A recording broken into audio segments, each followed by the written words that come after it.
We got to give them something. So in the years since the 1970s, they got something. You know what they got? What they were demanding in the 1960s. We did get some amelioration of the racism in this culture, some amelioration of the sexism in the culture, some recognition of the environmental issues of the culture. The Democratic Party became the party of all of those interests. It was a compensation, an offset, something that the left in America could focus on if, please, it wouldn't go near the issues of socialism and communism and the critique of capitalism. That had to be shut down. That was impermissible. That was the taboo. And much of the left in America fell for that. The issues of racism, sexism, environment are very important. They had been neglected. This was something you could focus on with your leftist impulse and grumble a little bit that you couldn't criticize capitalism, but you kind of knew that that was dangerous to do. So for a while, that worked. But you know, it couldn't continue to work because it was all a ruse.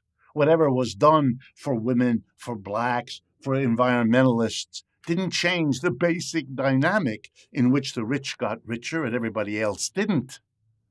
The inequality of the United States gets worse and worse across the 70s, 80s, 90s, and both of the decades of this century. It's unremitting.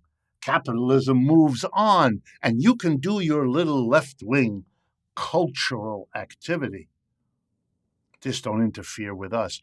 And you know, after a while, people catch on. Even the gullible left of America caught on.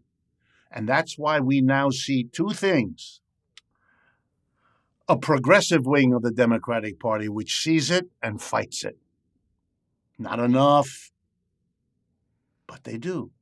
We have people who are called socialists winning elections and having a position inside that party and pushing. We all saw what Bernie did. We all saw what AOC is doing, and so on. We also have, even more important, a sudden explosion of a labor movement, a militant labor movement, unionizing, striking. Starbucks is not the union-free enterprise it boasted it was, nor is Amazon, nor are fill in the blank. Workers are figuring out, yeah, I might be this, I might be that, but I'm a worker, and I need to be protected against a system that is not taking care of me. It didn't take care of me with COVID. It didn't take care of me in the crash that came with COVID. It's not taking care of me with the inflation. I better join a union. I got nothing else. And you know what won't be far behind? A revived socialist, communist, and other left-wing parties, because the unions by themselves can't do it. And they are learning. They're seeing now the importance in their unionizing and striking efforts of the community support they can develop. But I want to also turn to you not only about the split inside the Democratic Party, but the split over on the other side. Here's what happened to the other part of the working class.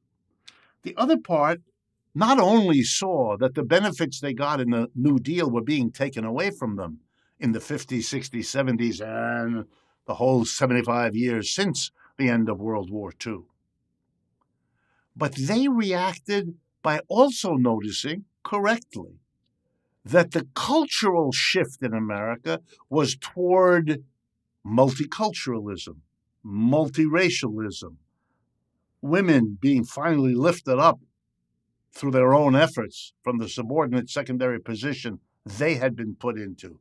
And these people were horrified. It meant that not only was their economic well-being being taken from them, but so were all the cultural realities they had come to rely on. All the people who prided themselves that maybe they were this and they were that, but they were at least white, or they were at least male, or they had some place in that old culture that had taught them it's good to be white, it's better to be white than not to be, and on and on. So we developed in this country the left wing into anti-racism, anti-sexism, environmentalism, but a right wing that wanted to reestablish the good old days economically by having a job that was secure with benefits. They never got that. They couldn't get it. It was not there. And you know what happened to them? Because they could not get economic restitution, because they could not reverse their decline economically, they became all the more, here we go now, enraged about the denial of their culture of patriotism, their culture of white supremacy, their culture of religious fundamentalism. In an ironic twist, the reaction to capitalism's predations in the last 75 years produces the majority of the Supreme Court today. They want to take the country back. They are Mr. Trump's court. MAGA. Make America good in their view again. None of them faces the economic catastrophe capitalism has worked on this country. So instead, the country splits apart into red and blue states, into those who allow and favor abortion and those who want to stop it, those who don't want a limitation on religion. They want religion everywhere. They want to have the culture if they can't have the economic security.